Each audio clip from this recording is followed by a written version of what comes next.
Okay, there we go. Oh my gosh, good old Zoom. So what we're going to be talking about here today is we're going to be talking about understanding diversity and making it a really respectful workplace. And I think that's the most important thing is to talk about respect. And we'll talk about that. Everyone should have a workbook. So I am not going to spend a whole lot of time about me because again, today is about you. I am from Kansas City, Missouri. I live here in the US. I'm from Kansas City, Missouri, which is called the Show Me State. But I've got roots in Oklahoma and Texas. So like Iselene said, been doing this for about 20 years. This is my passion. It's really all about people. Background is in HR. I like to call myself a reformed accountant because I got started off with that. But again, you've got that in the workbook and you can take a look at that. Want to get started with this morning. So here's what our objectives are going to be today.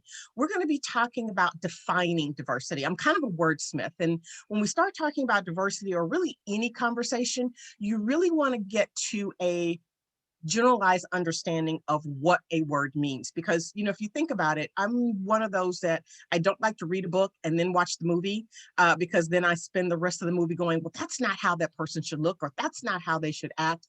So it's really about the eye of the beholder. So we're going to be talking about some centralized definitions of diversity, if you will. We're going to talk about why it's important, why diversity is so important, and why diversity is still needed. Why is it still needed? And really get the understanding, and I'm going to say that throughout our time today, is diversity is a process. It's not an event. So it's not a one and done. It is going to be, it's going to be a process forever because our world is forever changing. And we'll talk about that here in a little bit. And then we'll explain some desired and appropriate behaviors and things that aren't really so appropriate. And then we're going to talk about maybe kind of the ways that we can re-educate ourselves when it comes to diversity. So in your handout, in your workbooks, I've got a couple of definitions of diversity. And so if you, again, I'm a wordsmith, so the Oxford English Dictionary, if you will, talks about diversity, you know, as a whole. It's a state of being diverse. It's like, okay, well, Shay, what does that mean? It means variety. Let's take it even a step further. It says the practice or quality of including or involving people with a range of different social and ethnic backgrounds and of different genders, sexual orientation, etc. So again, we're kind of talking about when people talk about a melting pot, I think it's a great idea to talk about a melting pot, but I really like to call it maybe a salad, because if you think about a salad, it's mixed, but it still has all of its parts. When you think about a salad, you can still identify lettuce, you can still identify tomatoes and avocado, whatever you're going to be putting in a salad, it's in one bowl instead of a melting pot, because a melting pot means it just all kind of melts and you don't know where one thing begins and another thing ends, if you will. So that's kind of the way I like to kind of think about it. I think Allison says, reminder to U.S. employees that workbooks or handouts and Outlook invitation. Okay, yes. So yes, you should be having that material there. Do you think I can pop it in the chat maybe? You know what? I'll try that because there is a file option. So I'll try to do that for our email people. Thank you.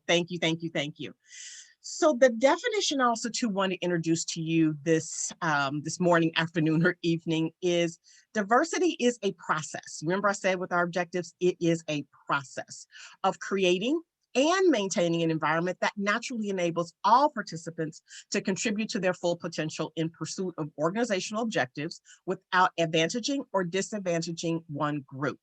Couple of things, again, I kind of highlighted the word process, but we're talking about in the workplace. So specifically today, we're talking about in the workplace. Yes, our lines get blurred when it comes to workplace and home, but specifically, we're going to be talking about workplace here today. And so what I'd like to do is just real quickly, I know there's a lot of us, but still I want some participation. We're going to have that Q&A at the end, but I'd like to open up the conversation and you go ahead and put it in the chat. Why is diversity so important? Why are we spending so much time on it? I know there's been some events worldwide, regionally, and all that good stuff, but why is diversity so important? So I give you just a couple of seconds. Go ahead and again, drop that in the chat. Why is diversity so important? Or is it important? It brings unique perspectives. Gives people a different perspectives on topics. Absolutely. Thank you. There is the handout. Seeing different viewpoints. Allow for better ideas. Awesome. It is the driver of innovation and inclusion. Absolutely. Feeling included. Love it. Because it allows us to optimize everyone's strengths. Yes. Unique perspectives tend to make organizations stronger and flexible. Changing world. Love it. Togetherness, unity. Awesome. Absolutely. Can exchange ideas never thought of. I love that one. Absolutely. Absolutely. Appreciate everyone's differences.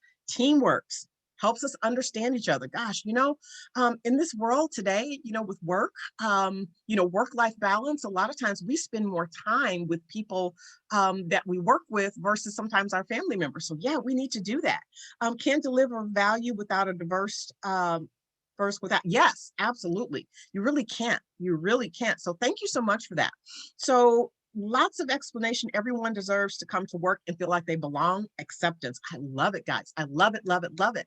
And just to kind of add on, again, continue to go ahead and put things in the chat here.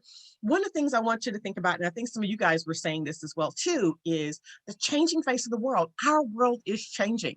And so, when your parents say something, you go, oh gosh, you're so antiquated. What are you talking about? But I remember my mom would say this, growing up as a young girl, that our world is shrinking. And really what that means is, you can get around the world in a couple of days or so. You can get around the world without ever having to touch the ground once or twice. So our world is changing. Look at us on Zoom. We're connecting around the world. So yes, the changing face of the world demographically, things are changing, our lifestyles, all that good stuff we'll talk about here. And as someone said in the chat, you attract the best and the brightest people. You can't have new ideas and perspectives without having a diverse world. You just cannot.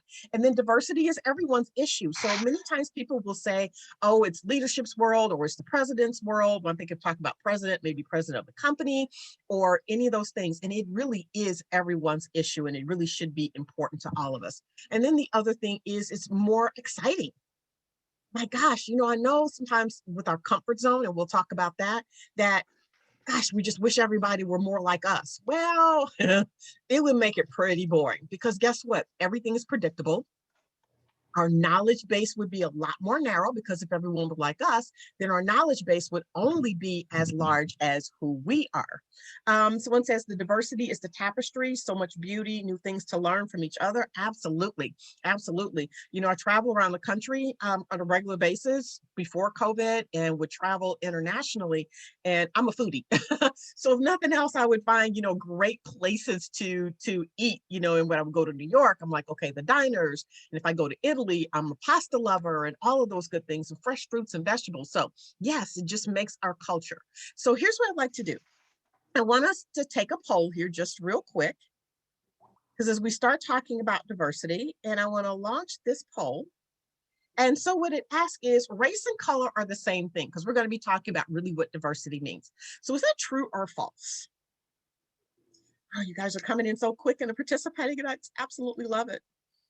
The numbers are starting to look like the stock market, up, up, up. Okay, and so it looks like about 50% of us have voted so far. Okay. There's 361 of us on this call today. 362, wow. Okay. Give it just about 10 more seconds for everyone to chime in. We got about 64% participation so far. We can get it to about 70. That would be great. Slow down. We got to 66%.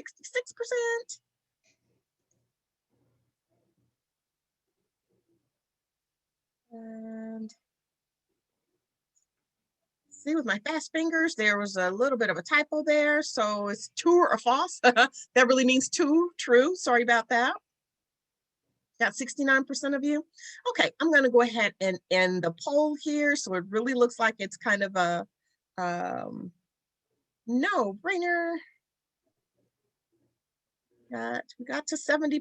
So I'm going to end the poll here and I'll share the results. And so 96% of you said false and 4% of you said true.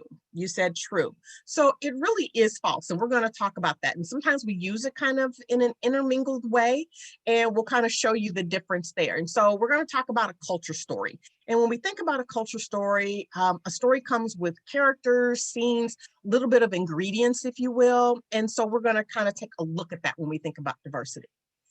Traditionally, when we think about diversity, many times we will refer to what we call demographics, those things that kind of come in stats. When we think about, Bureau of Statistics or any other types of polling or information gathering, these are going to be usually the things that we think about. And so here in the United States, we have something called Title VII. And Title VII is, it's the protected classes. And again, it comes on demographics. So when we think about race, gender, age, gender identity, sexual orientation, color, ethnicity, national origin. So race and color are two different things. And I'll just kind of give you just a quick story just to kind of show you the difference between the two.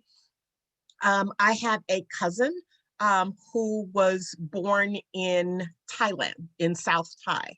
And so her race is Thai, but her color is her complexion, her coloring, her pigmentation is actually darker than mine. So as you can see, sometimes the color, when we think about someone being fair versus dark versus medium, Mediterranean, the olive complexion and that kind of thing, they usually are two different things. And she would talk about, growing up as a child, because her color was darker, she was in a different class, was kind of treated different versus the fair color of a Thai person. So that just kind of gives you a little bit of an example there of the difference. So again, normally when we think about diversity, we think about the demographics of things, but we also too want to include lifestyle, because again, everyone is different in different ways. And so that could include preference. Preference could mean many things. It could mean education, economic status, marital status, political affiliations or beliefs, those kinds of things. So what else could you think about maybe preferences of lifestyle? What other kinds of diverse ways could we even think about lifestyle? What other ways? Go ahead and type that in the chat. I'm not quite sure what you mean, Robin, about who. But what other ways can we kind of think about lifestyle being something diverse? Religion? Yes. Fashion? Absolutely. Family dynamics? Love it, love it, love it, Margaret. Exercise? Yes. Food? Yes. Hobbies? Music? Yes. To vax or not to vax? Oh my gosh, yes. That is the great question these days. Family and living arrangements? Yes. Let me talk real quick about and financial stability. So let me talk real quickly about family and living arrangements.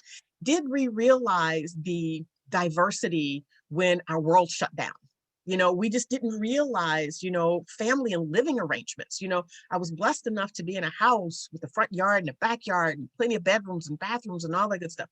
We didn't realize that, when things shut down and people were stuck at home, just sometimes where, it was actually sometimes even a worse situation. It was life or death and that kind of thing. So languages, absolutely languages. And languages could even mean something even further, Suraj, that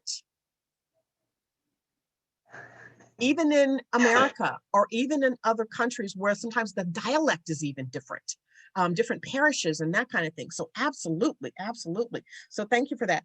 Where you live, poor areas versus affluent areas could limit. Absolutely.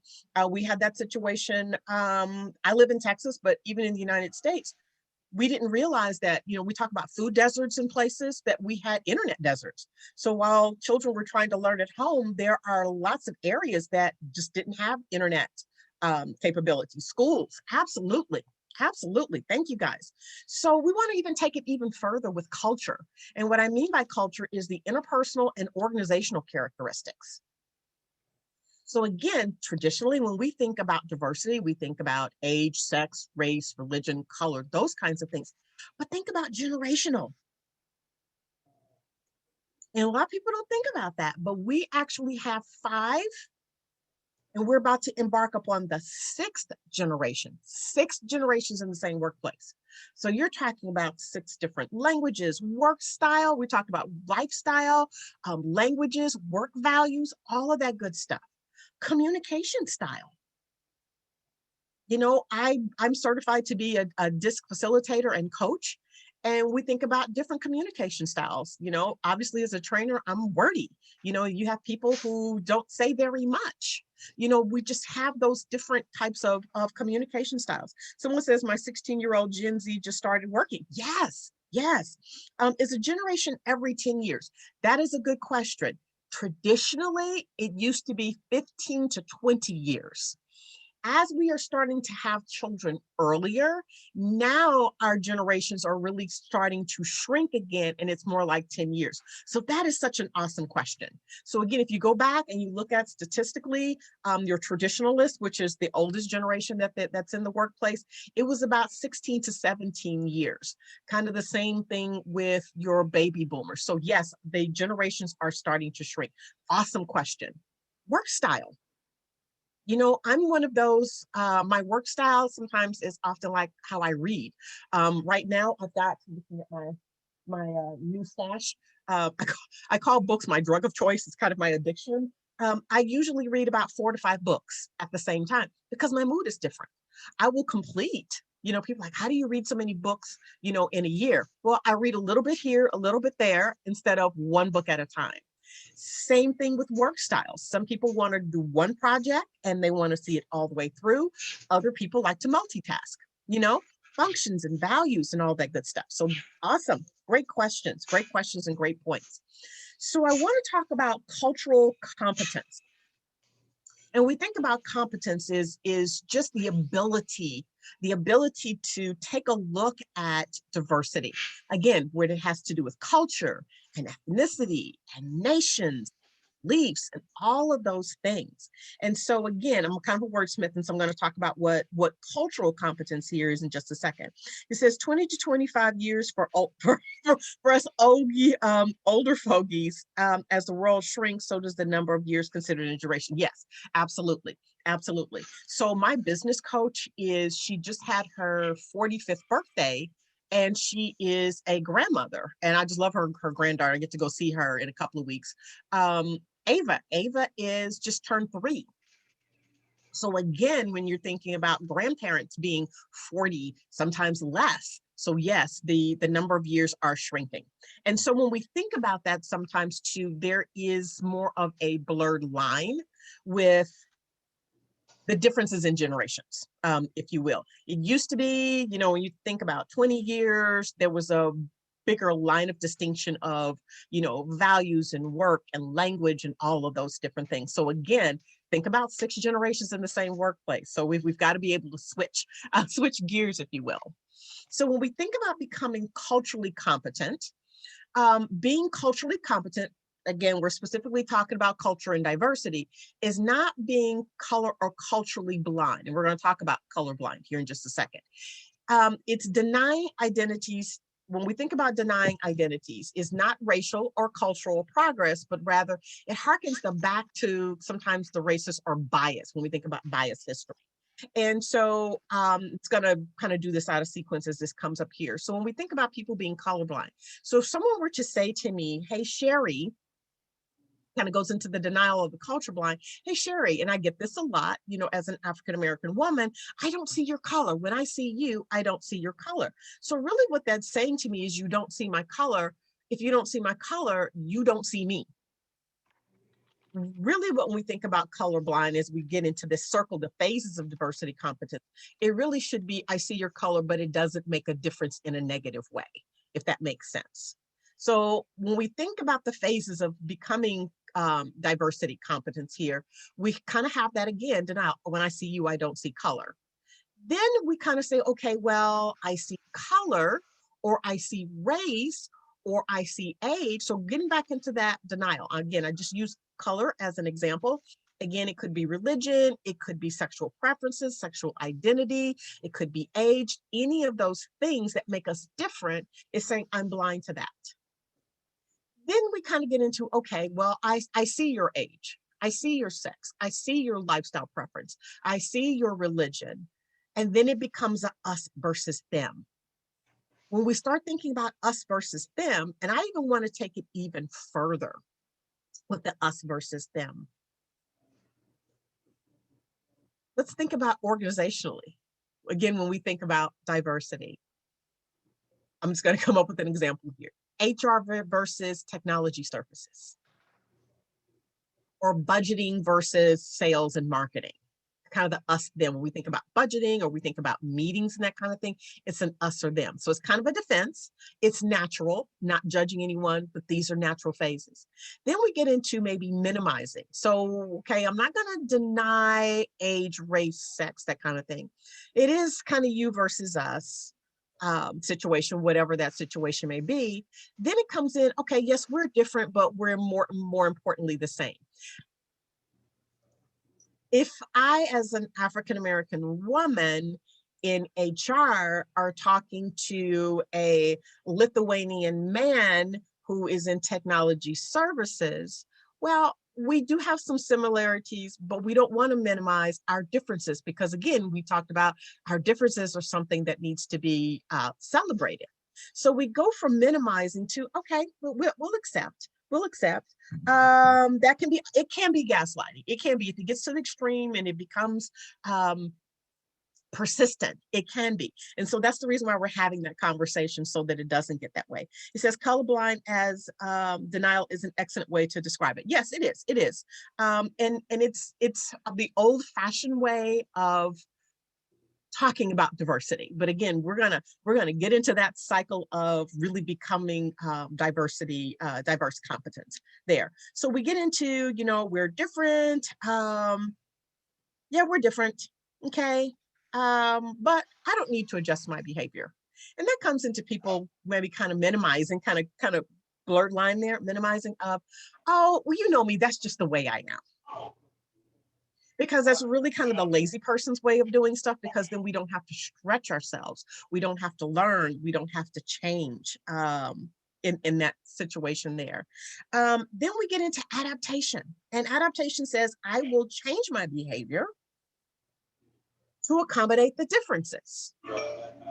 Okay, so that would be me being a way of, and if you're coming in, if you'll go ahead and mute yourselves, if you will, just to make sure that we aren't sharing something that we shouldn't before we learn about all of our diversities here. So it's an adaptation of, I will change my behavior to accommodate the difference. So that may mean I need to change my language, meaning maybe I need to make sure, if I know that I'm working with someone that maybe my colorful language may be offensive, maybe it's swearing, those kinds of things, I'm going to adapt. Maybe I curse like a sailor, but I know that someone holds a really sacred religion where, curse words are not something that's acceptable. I'm going to make sure that I curb my language when I'm around them to accommodate that. Again, just kind of using that as an example. Then we get into our guys, again, if you can mute yourselves, that would be great. Now we got some stuff going on in the background there. Integration. And integration is where we shift behaviors that adapt effortlessly. Remember I said it's a process. It is a process, and this takes time. It takes practice. Then it becomes second nature, and that's what that means, to adapt effortlessly. So when I travel to different countries, I automatically know that maybe my dress or my behavior needs to be different. Again, accepting the diversity and becoming competent enough to know, hey, I may need to adjust some things that I do from day to day. Here's what I want you to keep in mind when we think about diversity competence: that we had never at any one time ever asked you to change who you are as a person. But we, again, want to make sure that we're adapting so that we don't alienate someone. Again, going back to those definitions, okay? So you guys are putting stuff in the chat there, but again, continue to do so. This is great.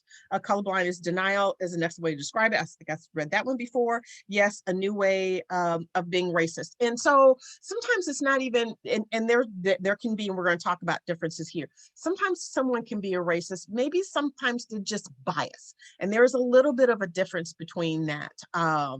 One is more severe than the other, but it is something that we do want to make sure that we keep in the back of our minds. So again, we talked about diversity being a process. So here's what we want to do when we go through that cycle of cultural competence is we want to do a pretest. We want to do a pretest. And what I mean by pretest is we want to confront our biases and beliefs head on. Okay. Someone says, I think ignorance is how one's actions and beliefs affect others is a big problem as well. It can, yes, it absolutely can be. It says, he's saying, guys, this kind of one-way view of what Daniel said, again, for us older folks, we grew up looking at interpersonal strengths and capabilities, had nothing to do with where someone's ancestry came from or where they grow. So again, we are not here to necessarily judge. We are here to reveal where we are and kind of do that self-test. But thank you so much for the comments. And it can be, and it's all about growing. And so when we think about a pretest, again, confronting our biases and beliefs head on, here's what where I want us to start. These are great comments. I love the interaction here today. We want to look at our childhood voice, or actually listen to our childhood voice. And here's what I mean. I am Gen X.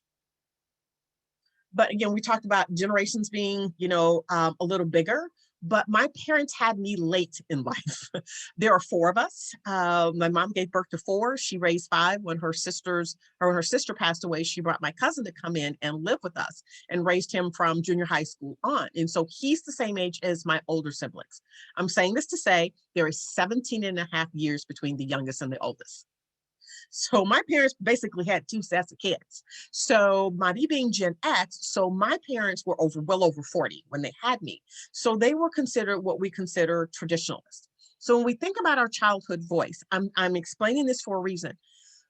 The time that my parents grew up, we're talking segregation, civil rights. She shared with me when she took my older sister to go and get gloves for Easter, that my sister wasn't allowed to put her hands in the gloves because she was Black. She had to put her hand up and see if it kind of fit. Same thing with shoes, those kinds of things. I'm sharing this with you, not to judge her or to judge her time. It is to understand the place and time. I'm saying this to say that some of the things that my mother would say, some of her beliefs, sharing some of her past experiences, what is that childhood voice? So there were things that what my mother and father said were true for them, true for them at that time. I had to look at my childhood voice and go, okay, but is that true today? Should I be believing, thinking, feeling, saying, reacting today? Does that make sense? Kind of talking about where that childhood voice comes in when we think about that. So we kind of want to challenge, we put things on automatic pilot. And one of my favorite shows is The Nanny. And Fran Drescher, the nanny. And one of the things that she was saying that she had in one of the episodes where she was saying something and she went, hello, that was my mother's voice that just flew out of my mouth. So sometimes we get on automatic pilot, that childhood voice. And sometimes when we think about becoming culturally competent, we have to question why we say, react, feel the way that we do. Okay. Someone says, I think ignorance of how one's actions and beliefs affect others is a big problem as well. Yes, it can be. It can be. So that's why we're talking about this pretest and kind of doing this pretest and self-check. Confronting the challenges. And so what it says, make a conscious effort to change ingrained behavior. So sometimes I do. Sometimes people will get a little in a rush world. Sometimes I am slow to respond. So this is something when we talk about cultural competence and just communication. Be slow to respond because you really want to think. Is my response coming from an internal tape drive that's on automatic pilot without justification of the current situation? Or do I need to adjust? Do I need to adjust? Okay. So kind of going through what we think about as challenges. Let me check here. I want to make sure I am reading everything. Times has changed. Yes, they have changed. And they continue to change. I think if nothing else, we're talking about having 6 generations in the same workplace and that kind of thing. If nothing else, COVID has taught us. If nothing else, the last 15, 18 months has taught us things change, and we have to be adaptable. We have to be adaptable or we're going to get left behind in just many, many ways. So when we think about the challenges, mindfulness, absolutely, mindfulness is key. Mindfulness is key. Love that, love that, love that. Change is important. It is. If we continue, people want to go back to the good old days. I remember my pastor was really, he kind of hit me a little bit when he's like, when we talk about the good old days, he's like, really, were they that good? And if we went back to the good old days, knowing what we know now, would it really be that good? So you're absolutely right. So when we think about challenges, we think about stereotyping, and we think about what is stereotyping. Stereotyping sometimes is really putting everyone into one category. And sometimes, again, it's about past experiences. So all Black people, all white people, all Gen X, we've got the saying now, okay, boomer, those kinds of things. Those HR people or those IT people or those kinds of, and it's kind of putting everyone into one pot. Not looking at the individual, and why is it detrimental? Because you could be passing up working with some of the best and the brightest people by actually looking at their age. Again, my background is HR, and I work with companies on hiring policies. I do a diversity series, and one of the modules is called "If They're Good, They'll Get In, or Will They?" And it's really working with leaders. So when we think about vetting, our new hires, are we looking at the name? Are we looking at their age, when they graduated, those kinds of things? And so it's really detrimental. And kind of what I talked about there, kind of using those derogatory cliches, okay, boomer, or, those millennials, or, those Black people, those white people, those Chinese people, or, other, things that we talked about, those, and I've heard people maybe sometimes even speak in a limited knowledge of, why would someone want to live in 3 generations in the same house? Again, as I've gotten older, I'm like, I'm loving that.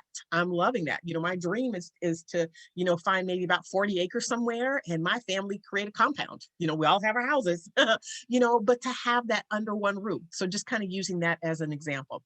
What you do as a person on the receiving side, when they are denying your age, color, gender, culture, what do you do okay, I don't know if that was a question or not on that. So I was kind of reading that. So I'm not quite sure if that was a question or a statement. I think one who humbles themselves to speak to another's language, foreign, emotional, a religious workplace, and then learn who it is they are engaging with. Race is no longer a focal point. Yes, that is absolutely true. Both parties are then engaged in communication and creating a relationship that is based on, I'm sorry, this is not wanting to scroll down to me, based on, there we go, based on principles that build lasting relationships. Absolutely. Someone says, I try to avoid saying all, none, always, never in broad statements. That is so excellent. I always say sometimes we need to go on a verbal diet, and I call those, infinite word, everyone, no one, always, absolutely, love it, love it, love it. So, there were some things in the chat that were talking about racism. Looking at my time here, belief that a certain race portrays undesirable characteristics. Quick story, I've been in my home for about 20 years now. It is a predominantly Caucasian neighborhood, and even back then, it was even more so. And I had gone into a craft store, and, a guy told me, really pretty much asked me what was I doing here, and I'm owning a home. And to make a long story short, we ended up getting in the the checkout line at the same time. 2 different lanes, got at the checkout lane at the same time. And he had bought a great big poster size frame. We kind of walked out at the same time. I had a vehicle, 4-door vehicle. It was a Mazda, and he was getting on a motorcycle, and I could tell he was thinking, "Oh my God, how am I going to hold this frame and drive on this motorcycle? First of all, I need to have 2 hands on the motorcycle. Also, 2, I studied air traffic control, and there's called lift, so as he began to do that. Make a long story short, I volunteered. I asked him where he lived, and I volunteered to put that frame in the back of my car and drive him there. And I could tell by his body language that he had made this racist statement to me, and he was processing of why would she even do this? We got to the destination. He just kind of fell all over himself. Can I buy you lunch? Can I buy you dinner? Can I buy you coffee? I'm like, I don't want any of that. He's like, I need to do something. And I just said to him, next time you see someone who looks like me, change the way that you think, react, or say. Okay, so that's kind of that kind of thing. And I heard some people say they would never do that, but we have to change. We have to be that change. And so when we think about the challenges, where does that prejudice come from? Something happened to him, whether it was personal or again that childhood voice that made him think that. So these are the challenges we have to address. And this is, again, why self-control is so important. So I'm not telling anyone to change them because that's not my job. What I am saying is maybe question and challenge and maybe change the way you react, if nothing else, the way that you react. Okay. And then again, we know sometimes our newest challenge today is sometimes, the newest challenge is sexual orientation with the pronouns and that kind of thing, kind of getting people on board. Yeah, that was awesome of me, Manny. And I was young. I don't know if I would do that today, but yes, it was just something that stuck with me. And it's just funny as I drove away and I looked in my rearview mirror, he's just kind of standing there. It's kind of like a movie. He's just kind of standing there a little dumbfounded. So I hope that one thing was a change for him, if not temporarily, if not permanent. So when we think about the human factor of things, what subliminal things are we doing? What I have to do for me sometimes is I have to even watch the television that I involve myself in. We have to really be careful about that. What kind of subliminal things are we ingesting into that? Sometimes we choose what's comfortable. So as we think about diversity, we have to get out of our comfort zone of that. We choose what's familiar. Think about when we go to restaurants or we go to a party or something, what do we look for? Sometimes generationally, we look for the same people. We look for the same people who dress the same way we do. So we do kind of get into that comfort zone, if you will, of that. And so we do have to be mindful of that. And when I talk about get on the scale, that means really examine what your attitudes are, those deep-seated thoughts and actions that, you may not think are discriminatory, but they really are. So sometimes we have to be mindful of that. If that man had been more colorblind, he would have been less racist. Well, listen, if he had been colorblind, and less racist, we would have not even had the conversation. That would have never happened. Probably would have still offered to take that frame home to him, but it just wouldn't have been that. Somebody asked, was he cute? I don't even remember. When somebody says that to you, you don't even think about what they look like. You just kind of really what I thought about is how that made me feel. And the fact that I live here, I pay my taxes. I pay a lot of taxes to live where I am of that. So, we really have to be, we just kind of have to be mindful of that. So here's what I like to do. I'd like to take another poll, if you will, let's see if it's going to let me do that. And I'm going to launch this poll. I'm going to go back and check my spelling now. I'm a little paranoid now, but if I have a misspelling there, please forgive me. So if I don't say anything offensive, I've done my part in creating an inclusive work environment. How do you feel about that? I think that's true or false. We're almost done. We're going to get to our Q&A session, but you guys have been putting in Q&A here already, so we will still have plenty of time for that.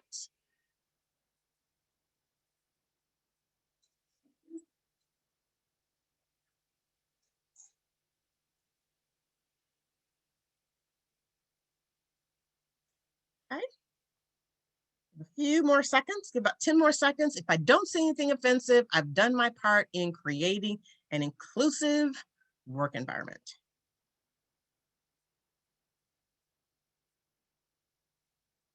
Okay, 2 more seconds and I'm going to close it down. I'm going to share the results. So 93% of you said false and 7% of you said true. It's a start. It's a start. So it is a part of kind of keeping, my mother's like, keep your words to yourself. If you can't say anything nice, don't say anything at all. It is a start. It is a start. But again, sometimes we want to think about, it's not so much sometimes is what we say, because we can say, I didn't say anything, but how are we treating that person? So it is truly, truly, truly is a great start. It's not enough, but it is a great start. You can change the external behavior. That's good. But if you don't change the energy on the inside, people will sniff you out. Absolutely. Absolutely. I love it. I love it. I love it. Love it. Love it. Thank you so much. This was great. Need to drop off. Okay. Understandable. Understandable. Okay, so I'm gonna get rid of that and then we'll continue on here and then we'll open up for Q&A here in just a second. So here's what I'm gonna ask, just a rhetorical question I want you to start thinking about. How do you show respect? And again, although our beliefs and our differences and our values may differ from your coworker, it's important to understand where someone is coming from. Here's what I want you to keep in mind with respect, because many times we think if I respect the person, I have to agree. You don't have to agree. If someone is of a different religion, different lifestyle, whatever the lifestyle is, I don't necessarily have to agree, but I can truly respect where they're coming from. And then that is their choice. So just kind of keep that in mind. Body language is sometimes louder. Oh my gosh. Yeah, we can get into that in communication. So let me just address that. Zoom user, I don't know who that is.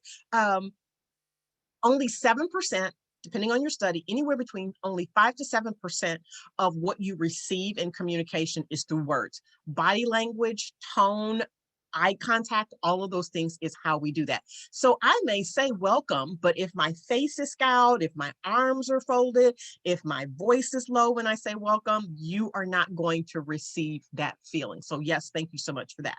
So respectful workplace, just for time purposes, this is in your handout. These are just some checklist of things when we think about a respectful workplace. I think also too, in that handout, in that workbook, there's also some places for you to add that as well. What about the last year during Rona? Where nearly all interaction was digital. So that's even more so as to how we write things, because things get lost in interpretation and not necessarily about English, Spanish, Mandarin, Farsi, that kind of thing. When we speak in caps, still the old fashioned way, people say it's old fashioned. Still, if you write something to me in all caps, I hear you yelling. I hear you yelling. So even more so, let me just say, didn't show it here in my poll question, but Grammarly is my friend. Just to make sure the tone is correct and that type of thing. And then again, body facial expressions, that kind of thing, sometimes kind of shows, because we don't realize that we're on camera versus live of that. So it can be that. So when we think about appropriate behavior, here's what I just want to keep in mind, again, going on so we can get to our Q&A. Appropriate behavior, it starts with words. So we can say things, and if we're wrong, if we're inappropriate, we want to apologize for things. But just remember, once it's out there, it can never be taken back. There's a talk show host, he's and I'm going to say it, may say it wrong, so forgive me, psychiatrist or something. His name is Dr. Phil.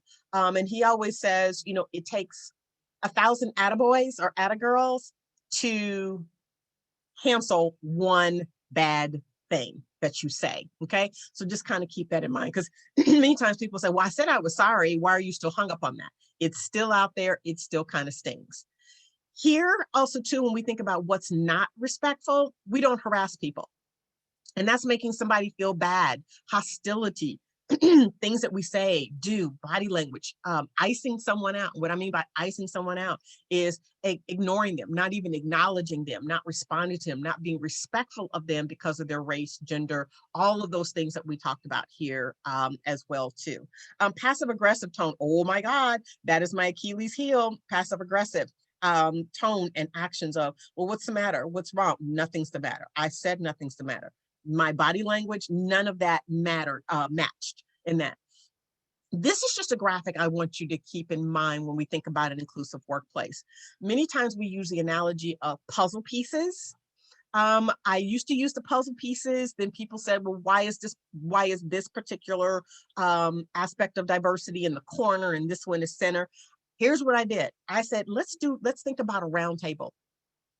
Nobody's at the head of the table. Nobody's at the foot of the table. Everybody has an aspect. What I love about this graphic here is everything overlaps. And just know in the center of the table, if we had, got my flowers here, back here, my favorite flowers, stargazer lilies, excuse me. If I were to put that at the center of that table and I ask someone to draw, ask everyone to draw, everyone's picture would be different because they're seeing it at different angles.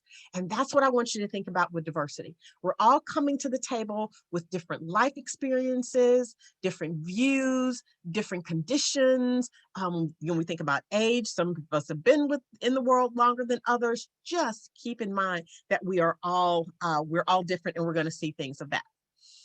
One last thought. And I love this quote. You do not have to be one of to stand with. So when we're thinking about diversity in the workplace, if you see something that's going on that's not right, say something. But just because you're sticking up with someone, again, does not mean you have to be one of. If I see someone being discriminated against because of their age, because sometimes we discount our young people, it doesn't mean I'm young, but I'm standing with. I can be one of.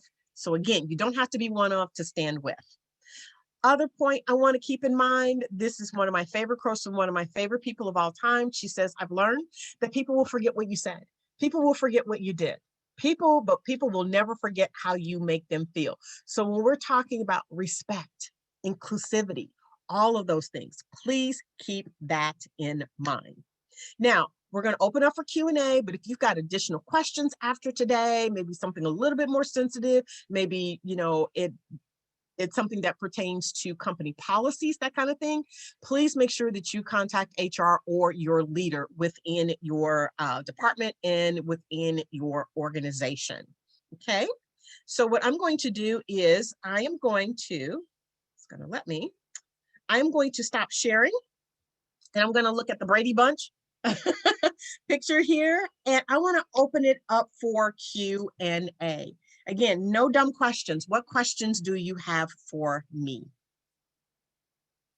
Or what question would you like to maybe even propose to the group? Anyone?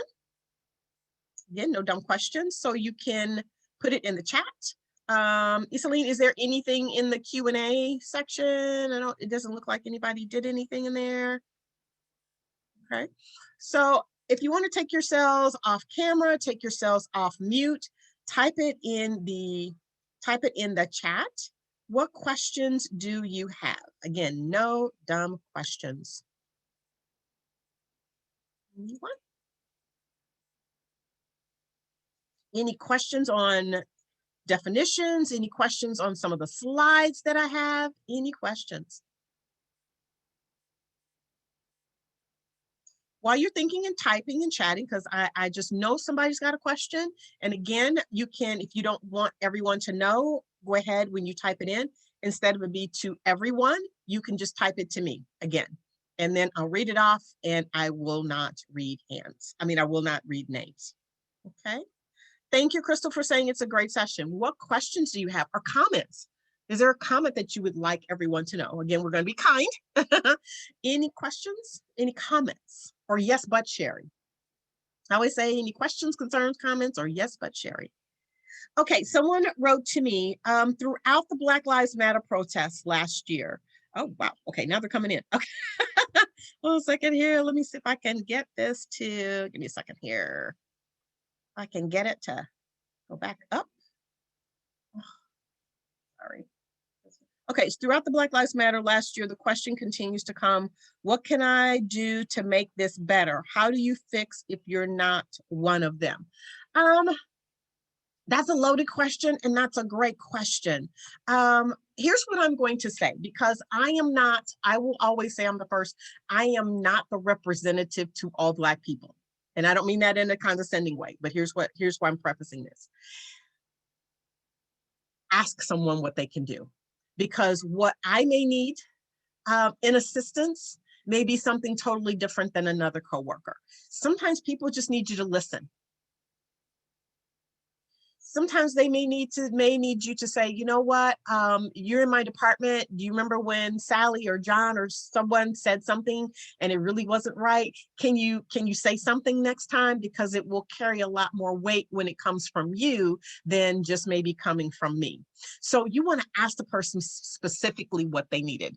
I got called in with a client to CEO of a company or president of a company. And he said, listen, I'm going to say what he said. He's like, listen, I'm a white man and I know I should have been doing some stuff and I hadn't. I need you to tell me what to do. And I was like, what do you mean by that? He said, first of all, I just want you to come in and tell me how you're feeling and what we can do. And so one of the things that I did, during the protest, people were being arrested and not being given bail or been given like an exorbitant amount of bail. I said, here's what you can do. You can go in and post bail for these people, those kind of things. So my whole point is just ask what people need, because when my sister, I have the sister that's next to me, when her husband passed away, I'm the youngest. I'm kind of the one that likes to come in and save the day. I like to fix things. I don't like people to hurt. And I just remember she was sharing something with me, and you can just take this and insert anything. We were sitting at a stop sign and she began to cry like we do when we lose someone. And she began to say, because her oldest was about to go to college. And she says, I don't even know how to file. Who am I? Am I married, filing jointly? She's losing her identity. She lost her husband. I came in and started talking about, here's some tax breaks and blah, blah, blah, blah, blah. And she just kindly said to me, and I will not cry because this gets me every time. And it's her birthday today. She said, sometimes, Sherry, I don't need you to fix anything. I just need you to listen. So when we think about BLM or lifestyle or the LGBTQ community plus community, that kind of thing, just ask them what they need. That's the best thing that you can do to start with that. That was a great question. And speaking, okay. At the same time, we encourage diversity, equality, news, movies, politicians in a new way other than encouraging racism. So there is, during the pandemic, we were all binging, because I never binged before on TV. I found a series that's called Queen of the South. It's about Mexican drug cartel and all that good stuff. And what I realized, and this started maybe 5 years ago, that it was actually filmed in Dallas, where I live. And what I found is I started watching stuff and I was like, oh my God, I'm going to forever go by this neighborhood, and look at this neighborhood a little cross-eyed.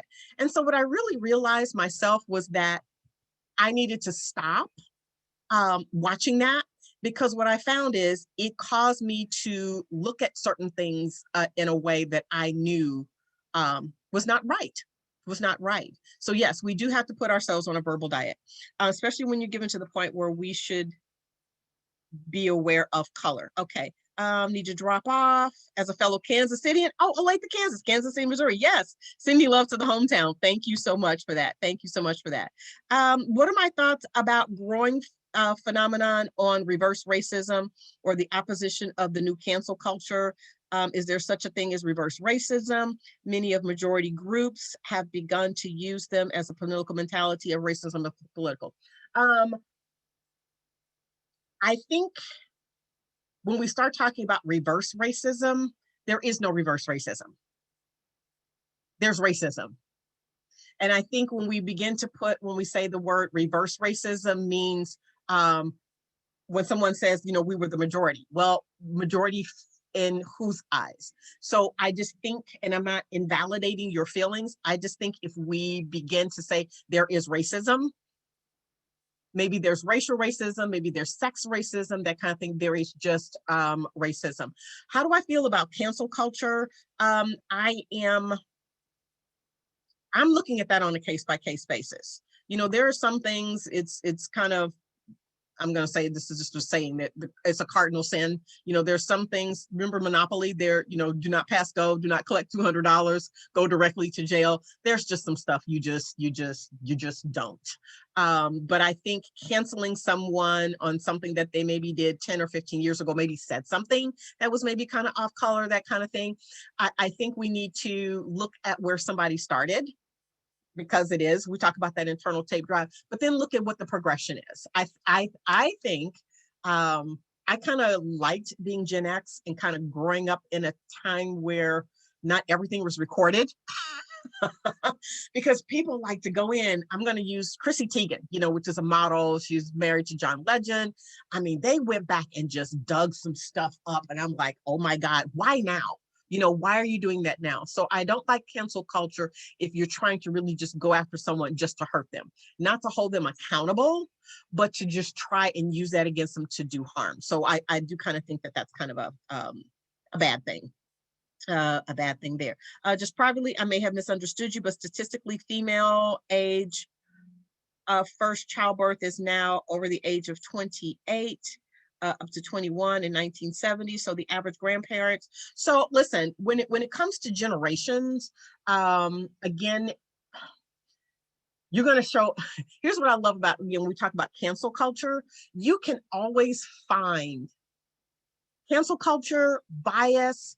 I talk about microaggressions a lot when I talk about diversity workshops.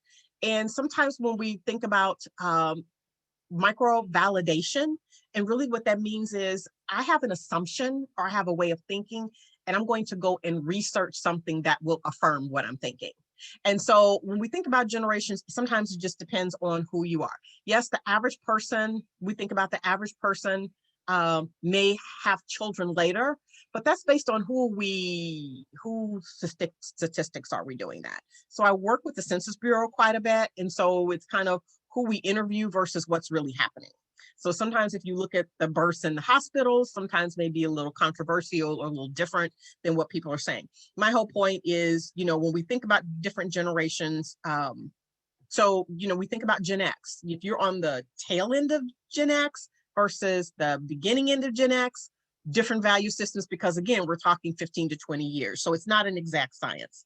It is not an exact science. Media news, our experience of how people who don't look like us treat us, impact our unconscious bias is probably something we have responsibility to challenge. Yes, talking about the TV show there. Absolutely. Absolutely. I'm concerned that there is so much emphasis nowadays on differences, color, race, promoting one's race, gender above another that, oh gosh, I'm sorry. The scrolling is coming up here. Sorry.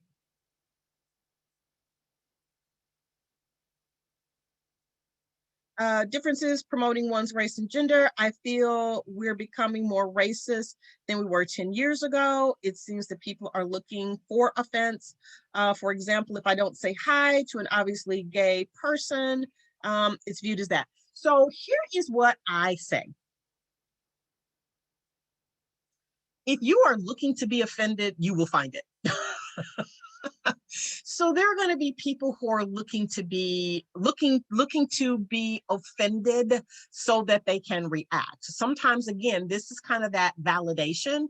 I'm looking for someone not to say hi to me because I belong to the LGBTQ community, so that I can further my agenda or further my maybe self-victimization. Just kind of using it as an example of someone who's looking for it. Not saying that happens.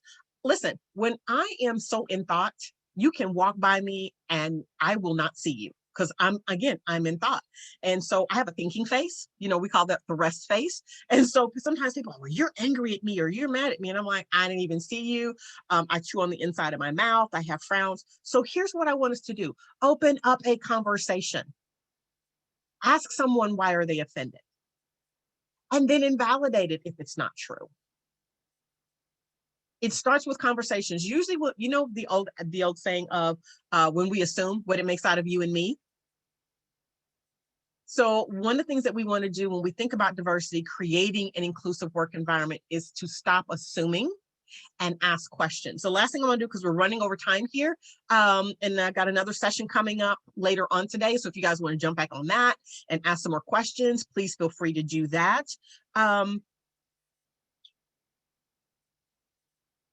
I want you to open up dialogue. I want you to have conversations. That is what today is. I mean, we're just scraping the tip of the iceberg. My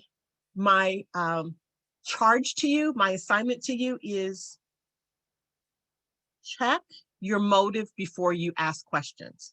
So again, don't ask questions to validate an assumption. Ask questions to truly learn.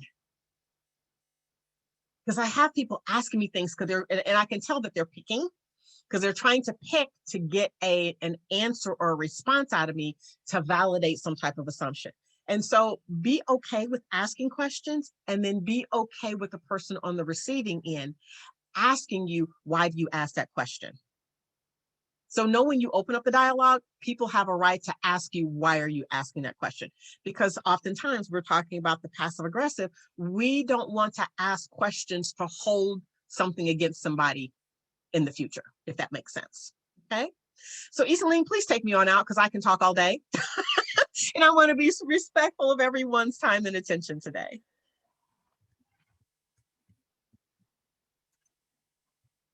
I'm here. So yes, I think we went a little bit over time. Yes, but that's all right. As Sherry said, there is another session later on. So if you didn't get the answer to your question yet, you can always come in the next session and re-ask it maybe. And thank you very much for everyone for joining. Hope you liked the session. And don't hesitate to contact